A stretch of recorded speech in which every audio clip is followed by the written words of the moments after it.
Et nous recevons le président du Amwitaï Anotenun Amaoui, Gaston Floss Yorana. Alors dites-moi, vous l'avez vu dans le sujet du Tavinu, il a affiché son unité derrière donc, le président du pays, Moïtaï Broederson. Qu'en pensez-vous? Bien, il fête les 11 ans d'inscription aux Nations Unies. Mais il n'y arrivera jamais. Ce ne sont pas les Nations Unies. C'est pas à New York qu'il faut aller. C'est à Paris rencontrer le président de la République française. D'autant qu'il a tous les atouts, les trois présidents, trois députés, je veux dire, le président de la Polynésie, de l'Assemblée, une majorité. Il a tous les.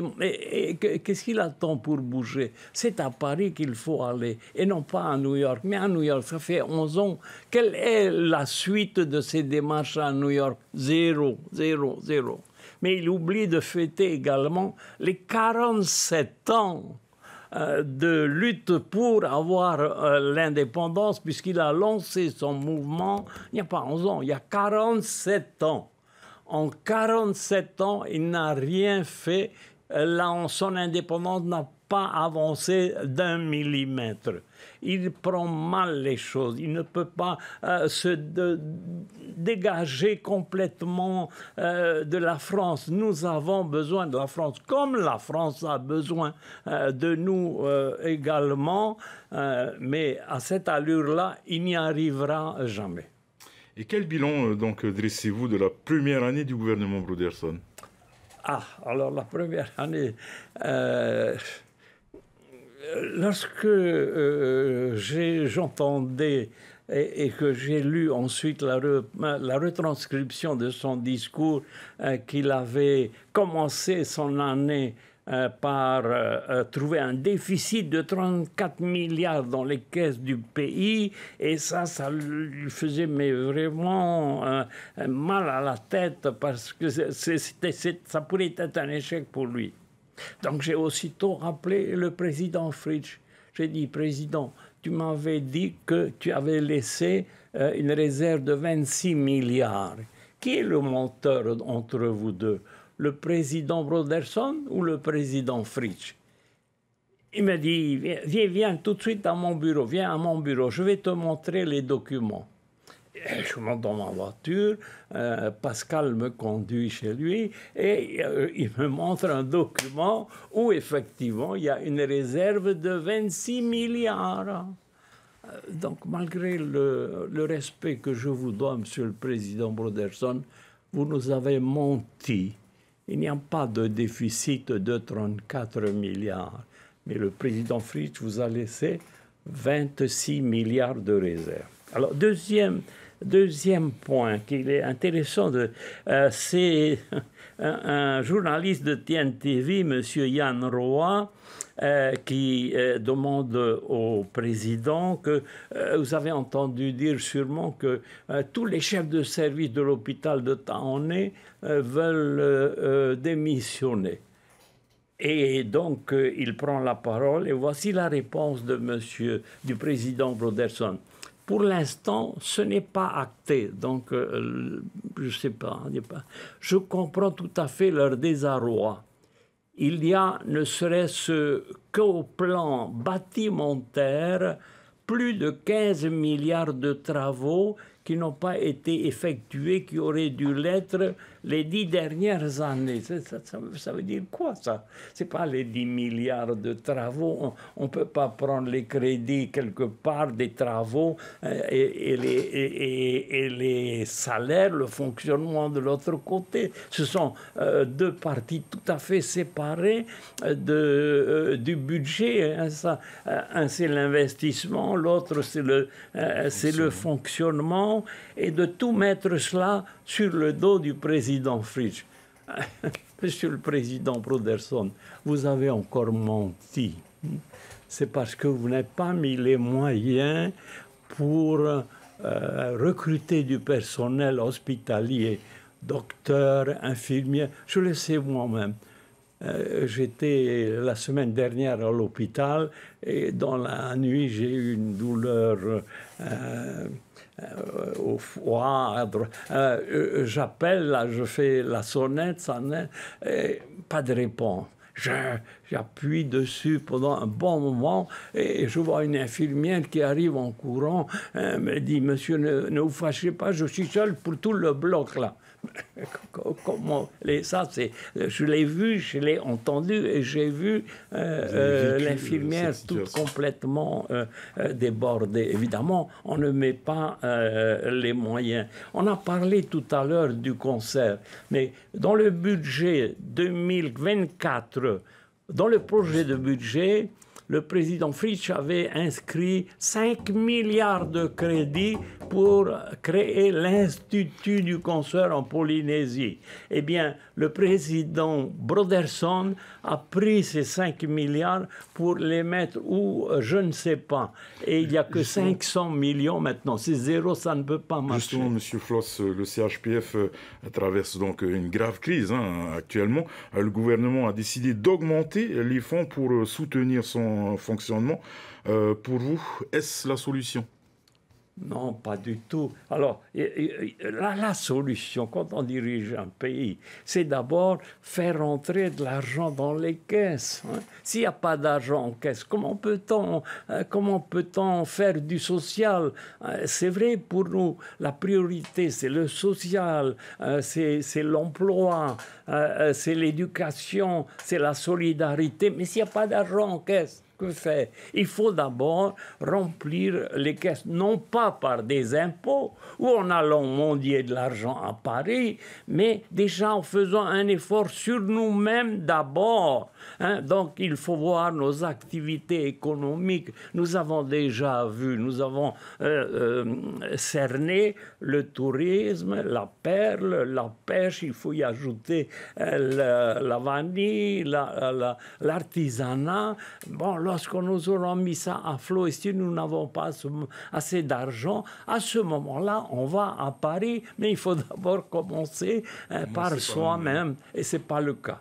Justement, en termes d'économie, hier soir sur notre plateau, les représentants du patronat et des syndicats ont affiché leur inquiétude, et des salariés surtout, ont affiché leur inquiétude pour les mois à venir. Vous partagez également cette analyse? Oui, mais j'ai surtout lu la déclaration d'Oscar, du président Broderson, 27 pages. Hein. C'est presque un livret. Je l'ai lu au moins 3 fois. Et sur l'économie, que dit-il? En termes d'activité économique, je n'ai pas vu les chiffres de l'ISPF ni de l'IEOM d'indicateurs qui viennent décrire un ralentissement de l'économie. Mais bien sûr, parce que ces deux chiffres-là sont le produit intérieur brut et le taux de croissance. Et ces chiffres ne sont publiés que 2 ans après l'année que l'on recherche. Donc pour 2024, il faut remonter à 2022. Il ne pouvait pas avoir ce chiffre-là à ce moment-là. L'Institut de la statistique est incapable. Aujourd'hui, notre économie est au plus bas, Il n'y a aucune visibilité pour l'avenir, et ça c'est une chose, mais il y a également toutes les factures des travaux qui ont commencé avec cet exercice-là, qui sont en retard, qui ne sont pas payés. Il faut 6 mois au même. Selon vous, justement, comment relancer l'économie? Comment relancer l'économie, le tourisme, par exemple. On parle de tourisme, il n'y a pas assez de chambres. Vous avez un terrain de 57 hectares à Utumoro où pousse une forêt d'acacias. Allez mettre ce terrain en propre, nettoyer, mettre du sable, une belle plage et aller chercher les investisseurs à ce moment-là. Voilà. Je vous offre ce terrain, construisez. C'était l'objet de notre projet Mahana Beach, pour lequel on s'est manqué. Mais là, il y avait de la place pour construire au moins 4 hôtels et recevoir les touristes. D'autant qu'aujourd'hui, il y a une nouvelle compagnie américaine et une grosse compagnie, Delta Airlines, qui vient en plus concourir toutes ces compagnies aériennes et mettre à mal Air Tahiti Nui. Donc il y a cela. La perle est complètement à zéro. Une perle, c'est le prix d'un roulement à billes. La pêche, on commence à peine. Nous sommes à 42 tonnes de production de la vanille, oui.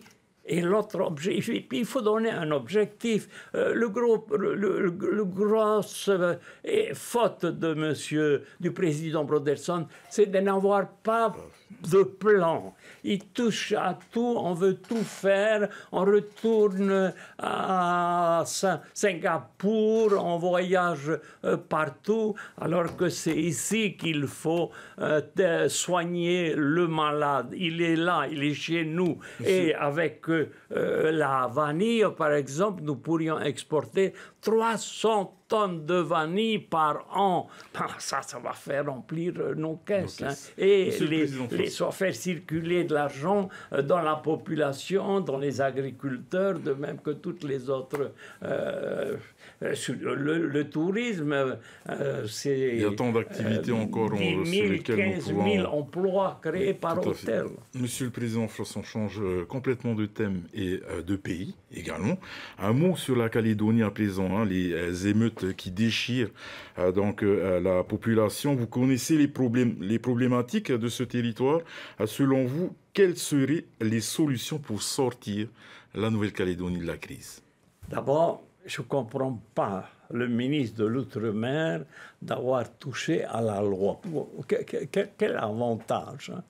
La loi a été acceptée par tout le monde, elle a été mise en pratique, que l'on continue avec cette loi-là, premièrement. Deuxièmement, la solution, c'est le pays souverain associé à la France. C'est l'erreur d'Oscar Tebaru de ne pas vouloir parler même avec la France. Il ne veut pas aller à Paris, il ne veut pas parler avec M. Macron, mais il va à New York parler avec le secrétaire général des Nations Unies. Ça donne quoi? Zéro. Tandis qu'avec Macron, il pourrait lui dire, d'autant qu'aujourd'hui, il a les 3 députés, il a le président du pays à lui, le président de l'Assemblée, une majorité confortable de 38. Il a tout en main pour dire au président de la République, je représente le peuple tahitien, voilà sa volonté. Il faut absolument et rapidement organiser mais à condition qu'il change son